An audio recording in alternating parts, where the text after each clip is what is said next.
Welcome. My name is Daryl Omar Shabazz from the Multicultural Writers Collective, better known as the author, Daryl Omar Shabazz, or Daryl Omar, rather. Actually, don't use my last name as part of my pen name. It's just my first name, middle name. Ironically, my first book event, I saw the woman who, technically girl, well, technically woman, but when she said it, we were like children, and she would always call me Daryl Omar, Daryl Omar, and like we grew up together like low key in high school and shit, but we didn't go to like middle school or elementary together for her to be using my first name. At that point, I only went by my middle name, and only white people call me Daryl. You know, it's hard pressed to find a black person that calls me Daryl. Black people call me Omar, white people call me Daryl. So when I went by the name Daryl Omar, it was kind of a fusion of those two aspects of my life that it's not. I don't code switch, you know. I don't adapt to my situations. I just remain myself throughout. So that was kind of the culmination between Daryl Omar and writing. Was not just writing for the streets or urban fiction, but writing for the entire global audience in a way, but not every single person. It's heavy on my mind because with Nanowrimo, well into its second week, I'm about 20,000 words into Nanowrimo right now. National Novel Writing Month. And I imagine for some people it's a lot more difficult than it is for me. Because I have ample free time to write, you know.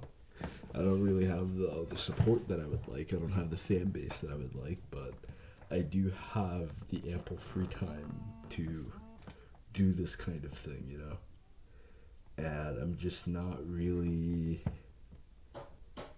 I don't really understand the people who are like, writers do anything else but write.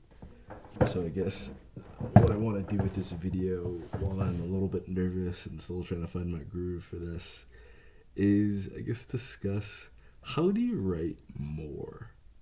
You know, and not just like in a sense of, I guess, also how do I write more frequently, but just like I have one buddy on Nanowrimo right now. The book she's trying to complete is like 8,000 words, and I knocked that out at my first or second day. You know, I was already at 8,000 words. Now it's the second week. Admittedly, I took about 3 days off the past days because it was the weekend and I didn't feel like working on the weekend. I consider this work. So that's what put me like right under. I think I'm like 50 words under 50 or 500. It's kind of the same at this point. But either 50 or 500 words away from like the 2,000 word mark. I'm sorry, the 20,000 word mark. And then I only have about 30,000 more words to go. So I'm thinking either the end of this week or next week, I'll probably be done with the novel. And then I can move into editing. But what I kind of did this time is that I started editing in the middle of writing, which I like never really do. And I'll explain in like a second why I don't do that. So, National Novel Writing Month is you writing 50,000 words in a month. Anything less than that is just kind of like amateur shit, I guess you would say. I don't want to say anything too insulting to anybody, but it definitely is like amateur shit to have anything less than 50,000 words this month. Because the whole thing is to write a novel. You got plenty of time to write short stories. You got plenty of time to write novellas. You could have done that every other day of the week, you know, any other day of the year. Why would you write the National Novel Writing Month to only write 8,000 words? It's only write 20,000 words. Only write 10,000 words. You know, push yourself to write 50,000 words. How do you get there? I would say one. I'm like fidgeting a lot, you know. One is definitely you need to create more time for yourself to be ordered to write. When people think of that, they think that they need hours and hours and hours and hours in their day. It's like they're thinking like what I imagine. You wake up, you gotta be to work at like 8:30, 9 o'clock. You wake up at like 7 or something. You struggle to get started with your day. You may or may not eat breakfast. You have to commute, and then on top of the commute, straw. All right, go watch TV. But it's not realistic, you know. So you have like an 8-hour workday. So by the time you get back, it's like 5 o'clock, maybe 6 o'clock. You gotta eat dinner, you know. So by the time you eat dinner, it's probably like 7, 8 o'clock. That only leaves you about 4 hours left in your day, you know. So, bro, I'm not gonna tell you again. Go. Jesus Christ.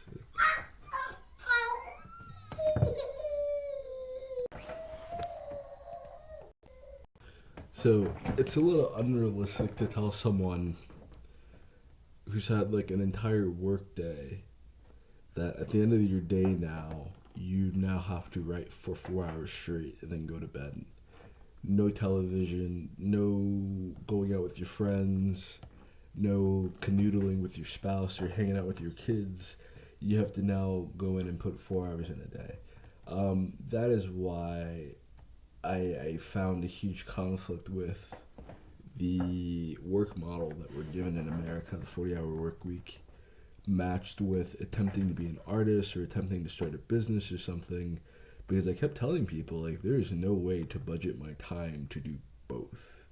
You know, if a third of my day is caught up with sleeping, a third of my day is caught up in work, that only leaves me a third of my day to do everything else. And there's, unless you're crazy, you know, that's it. There's a lot more to life than work. There's a lot more to life than having a job. And literally everything else in life is more meaningful. But I'm not going to tell you to quit. What I used to do is that when I was 2014, 2015, I believe, I was a dishwasher. So I also did security, but I quit security because security sucks ass, you know. It really is like the worst job on the planet. Security is awful. I would, right after I got done at the bar, I would sit at the bar and I would write. I did not have a laptop with me because that would have made things a lot more complicated. So I was literally just writing by hand. That is an option, but it really creates a lot more work on the backflow of things. So you go from not having enough time to write to not having the proper equipment to write, which is its own nightmare. What I learned over the years, and this is something that you can do with a full-time job, this is something that you can do part-time and maximize, this is even something that you can do writing full-time and really optimize. So you can maximize it with a part-time job, you can optimize it with a lot of free time, but you can still utilize it if you have a full-time job. You can even do this at work. If you've ever read the book Writing Down the Bones by Natalie, I'm trying to look to see if I can like find it real quick. Give me 1 second. Writing Down the Bones. There you go. It's easier to like show than it is to say sometimes. But one of my favorite books. When I was going to therapy years ago for a breakup, for many things honestly, it wasn't just for a breakup because I don't want her to feel like distraught or like type of way about that. Like it wasn't just you. There were a lot of things at that point in time. It wasn't just you. But Writing Down the Bones by Natalie Goldberg was a book that my therapist recommended to me because I was telling her that I just want to write. Like there's not really, I had a triple major, I had a lot of things going for me, but nothing in the world really seemed as interesting as a career creating stories. A career in creating art, a career in creating new worlds, new characters, and new ideas to explore, rather than just being stuck inside of the modernity, you know, the mundane modern lifestyle of just work, sleep, and be a slave to the government. Give up all your money to make other people rich. The concept of Writing Down the Bones is to treat life itself as meditation, but specifically to treat the practice of writing as meditation. I said practice of writing. Just as it is a practice of meditation. When a lot of you write, you can tell by how shitty your writing is. And I mean that to hurt your feelings, sadly. Because I'm forced to read like a lot of bad books and tell people that they're good. And I don't want to have to do that in this YouTube series. I don't want to have to do that with my actual words. I want to be able to tell you that you have a bad book, because I write bad books too. You know, everyone writes. You got to write a couple bad books to write some good books. You got to have some bad chapters to have some really solid chapters, because the idea of good does not exist unless there's an awful. Unless there's a god-awful, worst bottom of the barrel that exists, you're never really going to have a clear indication of what the best writing that you can produce is, because you haven't seen the worst yet. So when I say that your writing is shitty, you can be offended, and that's good, but if you're offended, then quit, because you're going to get 1-star reviews, 2-star reviews anyway. If someone trying to help you tells you that your writing is terrible, then you're not going to stand a chance against people that don't give a shit about your feelings whatsoever, quite honestly. Writing down the bones takes away that mindset. It takes away that attitude, because it teaches you to write in a non-judgmental type of way. It teaches you not to judge your writing as you are writing it. I never realized how much I would really tout about this, but I've had this book since I went to therapy, since 2014 when I was in therapy. I've had this book for over 7 years. I would have never imagined how important this book would have been to my writing career, or to my writing practice rather, because at the time of reading it, when you first pick it up, it's going to seem, a lot of the ideas are going to seem a little silly. It's going to seem very Eastern if you're not into that type of stuff. And then a white Jewish woman talking about Eastern philosophy, that can really turn a lot of people off, especially like the premise of things is to end the whitewashing of the author industry, the publication industry. It's a very whitewashed industry, so having a white woman talk about Eastern philosophy, whatever. But she has the most amazing ideas and points that can help you in your career. So what I'm going to give to you, because I really wanted to quote this book, because I don't want it to seem like I'm offering you an original idea or concept. I'm offering you something that I have been practicing and I have been doing and I've been perfecting for 7 years now, which is, instead of having the concept of writing over hours, which is strange. Imagine holding, not even doing reps with a weight. Imagine having a 2-pound weight, contracting the 2-pound weight, and having to hold this position for hours. Just this position. That would be exhausting. And then the more weight that you put on it, the different positions that you're in, it's the same thing as if you're writing sex scenes, you're writing action scenes, but imagine if you're just writing dialogue. Imagine if you're only writing that's a necessary point of the process. Not everything is a high point in the book. Imagine if you're just writing dialogue, you're just writing exposition, and you have to do that for hours on end. I don't believe in writer's block. I believe that your book is boring.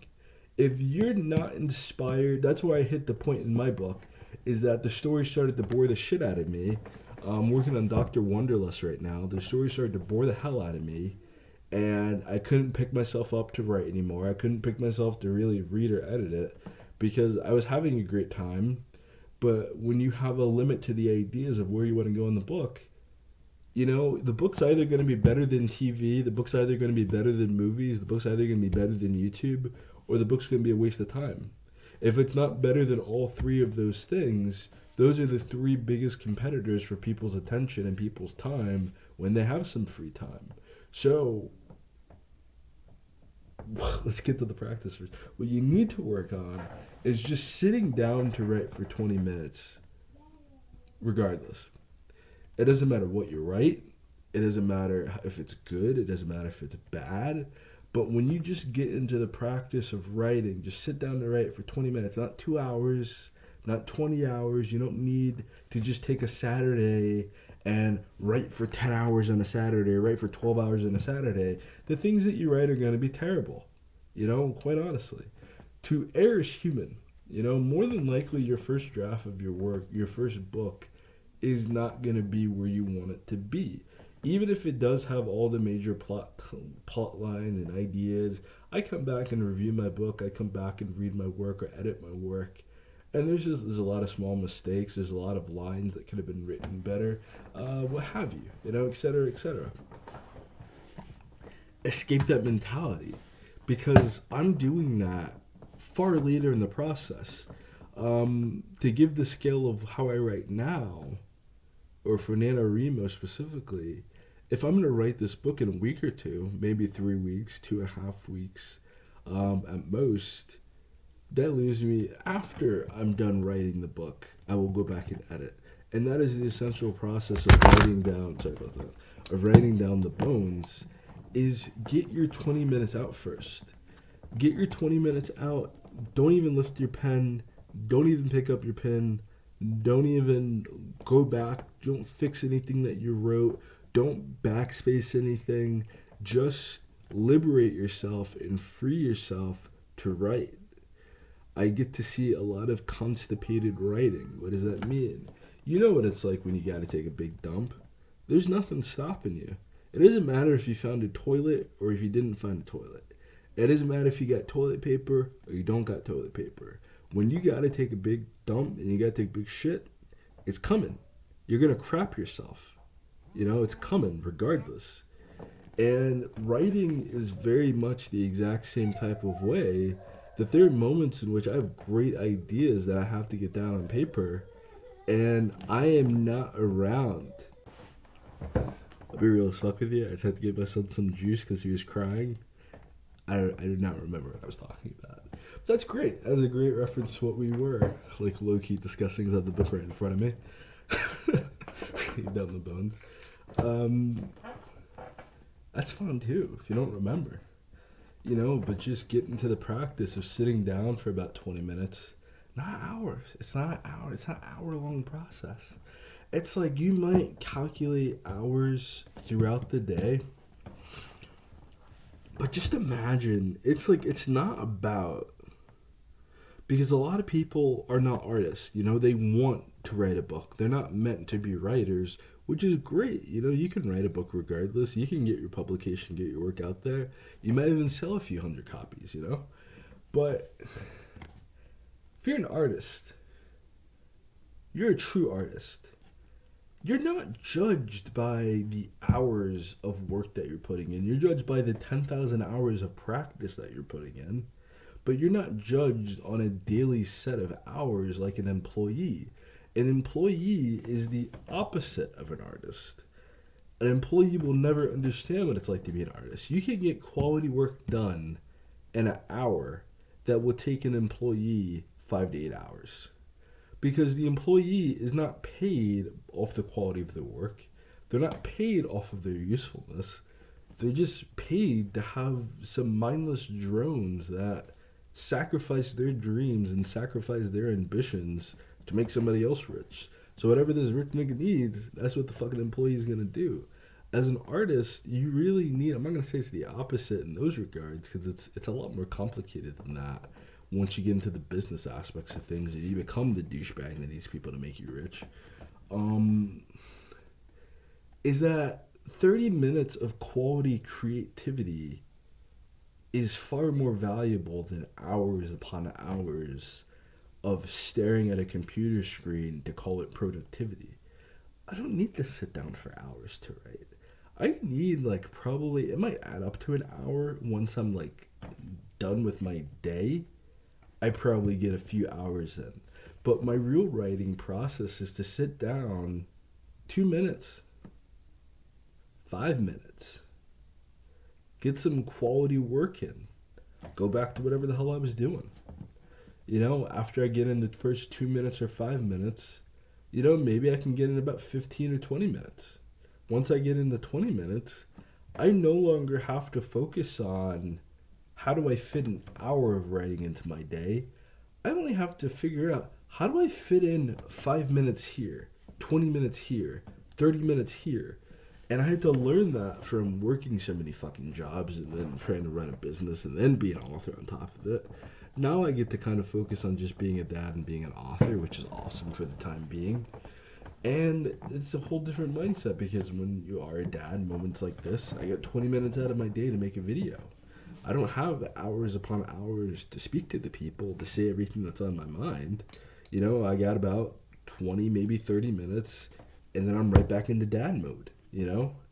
I might get 5 minutes of writing in, and then my son's in my lap. My son's on my face. My son was literally, right before I started recording this video, I was working on like some other stuff for YouTube. My son's climbing on my shoulder. He's sitting on my head, basically. You can't get any quality working like that. But the mindset changes, and the whole idea of what you're doing really changes when you have a better idea of what it is that you're attempting to accomplish. When you think that you're trying to accomplish writing for 5 to 8 hours every single day, like you would as an employee, that is what's going to create writer's block. That is what's going to create anxiety around writing. Because if a task is too hard, your body and your mind honestly, truly knows what it's capable of doing. It knows that it's capable of making it to the moon. It knows that it's not going to make it to the bottom of the ocean. So what's going to happen when you're trying to get to the moon is that you're going to have so much creativity, so many ideas, so many ways to get there, so many networks in your mind. When it comes to getting to the bottom of the ocean, you're going to shut down. You're not going to be able to think. You're not going to be able to function. You're probably going to go through a sense of action paralysis. You are going to feel stuck. Whenever you are trying to convince yourself to do something that is borderline impossible or too damn hard to do, you're not facing procrastination. It's not a lack of motivation. It is your body, it is your mind, it is your spirit coming back and telling you, hey, this ain't it. This ain't gonna happen. This is not gonna work. This is not gonna be realistic in the time frame that you want it to be. And that's what causes a lot of mental illness, anxiety, depression, is when you give yourself too great of a task and you can't achieve it. Now you're sad about it. Or you give yourself too many tasks to do in too short of a time, and now you're overly anxious about it. You're either dreading failure or you're doing way too much and trying to avoid failure. You know, and those are very, very two completely different fucking phases of life to be in. Avoiding failure and dreading failure, depression, is a sense that it's already there, and now I'm just lurking myself through the water until the inevitable happens. Anxiety is constantly trying to fight the inevitable, constantly trying to fight what you know is more than likely going to happen, and then neurotically obsessing upon all these different possibilities of if it goes right or if it goes wrong, if it goes right, if it goes wrong. You don't need to do either of those things. You don't need to dread over whether or not you're going to be successful. People are going to read your work. It may not be Harry Potter level. You may not be the next John Grisham. And, you know, who the fuck really? John Grisham isn't... I don't like his work. I think he's great. I think he's popular. I can acknowledge that he's one of the greatest authors of all time. I don't read his shit. I don't like it. It's not on my alley. I know a lot of people that feel that way. James Patterson, exact same thing. I don't like his shit. I can acknowledge that he's amazing. He's amazing. Elizabeth Badinter, you know? Elizabeth Badinter is the richest author of human history. The richest author ever. Would I ever read her work? I can't. It's in French. So, your target audience isn't everybody. You know, your target audience isn't even you. You're not your target audience. You're the creator. You don't read your work. And if you do, there might be something wrong. You might be a narcissist. There might be something wrong with you. You know, if it's outside of the editing process or outside the review process and you're just reading your work, you're crazy. You're crazy. Sitting there, when someone else tells you that you're good, that is when you know you're good. When you're sitting there reading your own work, going, why is no one else reading this? Because you're spending more time up your own ass than you are trying to get your book out to the public. These are going to be more productive as time goes on. I had a lot of interruptions, and I didn't really come in with like a clear idea of what I really wanted to talk about. I just had a little bit of free time to make a video. That's really just it. That's really just it, honestly. But Nanowrimo is going well. I'll give you guys some more updates, but I just wanted to give that little note. Once again, this is the book Writing Down the Bones by Natalie Goldberg. It's a great book. Great book. It's the author. Looks like one of the professors that I had for anthropology, Suzanne Holt. I really doubt that Miss Holt or Professor Holt will ever see this, but if you do, you're awesome. You're awesome. Get up to the epilogue. Build a business to $11,000 a month where I earn 10% of gross revenue. That is a terrible fucking business model. What is 10% of $11,000 a month? 10% of $11,000 a month is only fucking $1,000 and $100. I guess hey, I did it. I don't remember when I fucking wrote this, but I did it. I achieved my goal, my ambition. Now I need better goals and better ambitions, And that's really going to be another driving factor too, that if you have shitty goals for writing, it's going to be very hard to write. There's no harder time to write than when I have no ambitions for writing. Now I want to write one book a month. That's very reasonable. It's a very smart goal. It's a very time-oriented goal. Every single month, one book. So I have to get the idea. I have to get the idea flowing. You don't care how much money you make. You don't care who reads it, or you just want someone to read it. Give yourself a number at least. Do you want 20 people to read your work this month? Do you want it to be 5, 100? Do you want people to buy your work and never read it? Do you want people to read your work and never buy it? That seems to be like a huge fucking dichotomy. Is that the people that read books do not necessarily have the money to buy books. And the people that buy books don't read books. It's crazy. It's really it's a really interesting, weird, vibracious world that we're in as writers, But I just wanted to give you that mindset that instead of you trying to focus on how do you get 30 minutes of writing in, 20 minutes of writing in, an hour of writing. I'm sorry, I meant more so an hour of writing, 2 hours of writing, 5 hours of writing. Focus on just, can I get in 20 minutes today? Especially if you work full time. I would say, judging based off those ideas, that if you only work part time, yeah, definitely try to get an hour in every single day for sure. If you're not working a full fucking schedule, to keep yourself afloat, to keep yourself fed, you definitely should put more time into your ambitions and processes. The other thing is that a lot of people are I'm missing a lot of ideas too. But I want to end it with my favorite thing, and that's Charles Bukowski talking about becoming a professional from being an amateur. And basically, the professional works no matter what. Like today, I could have been doing a lot of other things. I decided to make this video because I'm a professional. I didn't really even know what to specifically talk about or what to really just got to vibe with you. I just really got to do what it is that we're doing here. And then over time, it's going to get better and it's going to improve. And a professional understands that. An amateur does not understand everything required of them to be successful. An amateur has no idea what it's going to look like on the other side. So I honestly feel like amateurs try to really drag out the process of writing their first book, drag out the process of doing what's necessary to get sales and have a successful career, because it's almost as if they feel better. And I do this sometimes when I play certain games like League of Legends, or I start a new account on Forge of Empires, and sometimes I'll tell people I'm a brand new player. I have no idea what I'm doing. I haven't played in X amount. So then the bar to entry and their standards for me are so much lower. They're not expecting someone who's been playing the game for years on end that should be good and should be adequate and should know what they're doing.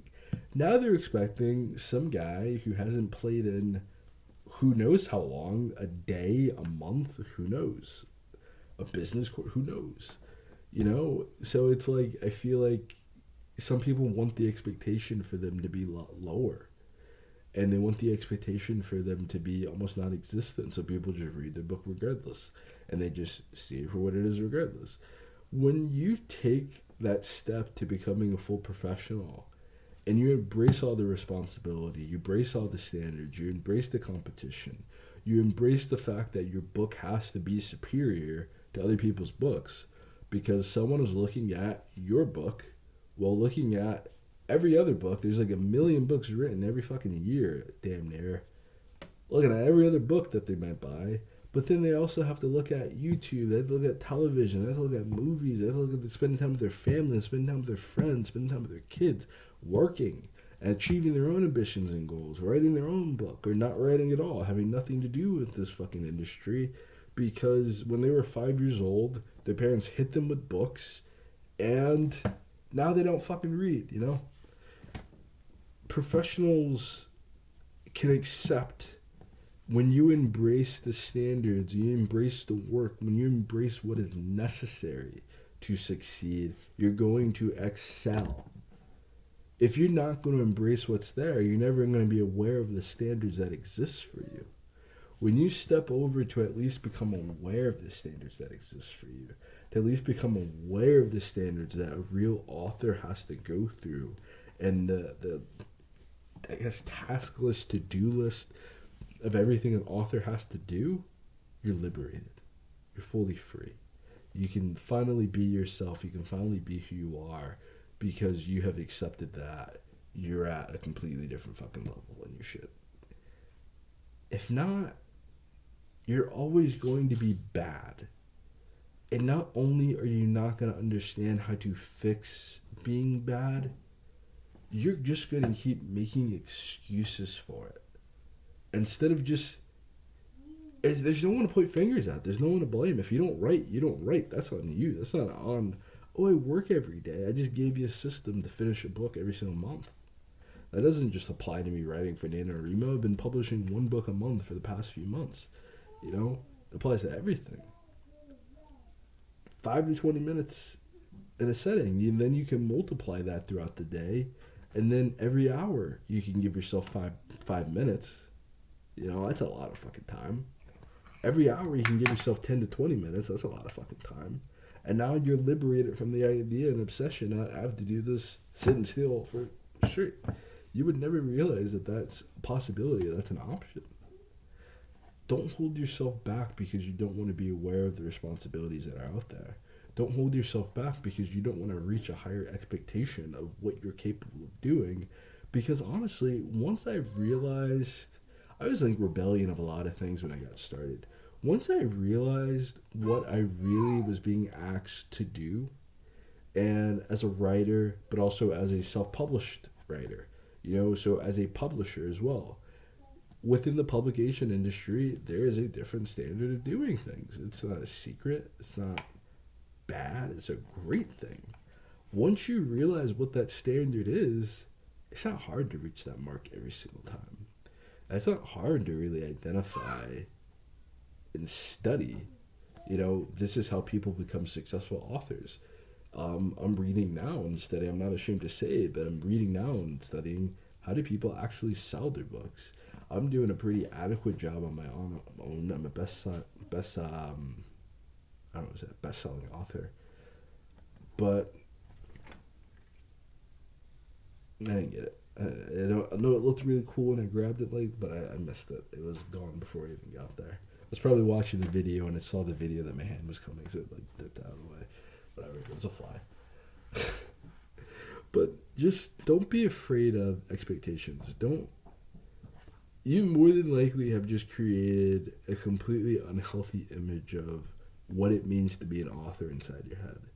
You've created a completely unhealthy expectation, a completely unhealthy idea of the work practices that you need to bring to the table, and a completely unhealthy expectation or idea of the world outside of yourself in the industry, that people are so much better than you are at this, and people are just spending so much more money than you are. And once you realize what's really going on, and that's that most people are lying to you, you know? When you start seeing the honest people like me, and you start seeing the people that are willing to be real with you, you know, they're really gonna take the fucking veil off your eyes and show you what's going on. Because it's really not as bad as you think it is. It's not as stressful as you think it is. And it's a lot easier, you know? It's not hard to make a book. The difficulty is in selling the book. The difficulty is definitely in marketing the book.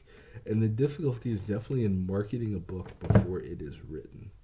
That is really hard. Before you even know what the book is about, before the book is even finished, there's some people already promoting it.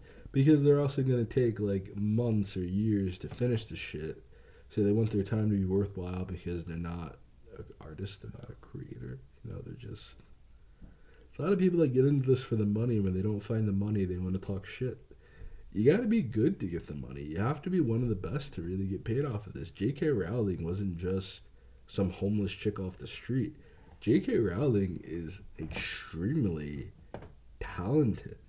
And she wrote a book that had one of the highest appeal values of any book written, probably in human history. I would say the Harry Potter series is probably one of the most relatable, one of the most appealing, immersive story series ever. I don't even think you can't put yourself into Game of Thrones and expect to live or survive. You can put yourself inside the Harry Potter universe and have an amazing time. For real, for real. I guess maybe Star Wars attempted to do that, but not really. But Star Wars wasn't even a book first. It was a movie first, and then it became a book. That is it. That was all. Like, I'm way over my time, and I really want to spend some time with my kids, so I will talk to you later. Have a great day. And good luck with all your writing ambitions. If you have any questions, ask them below. If you like the video, please give it a like. Subscribe, do you? And I will see you next time.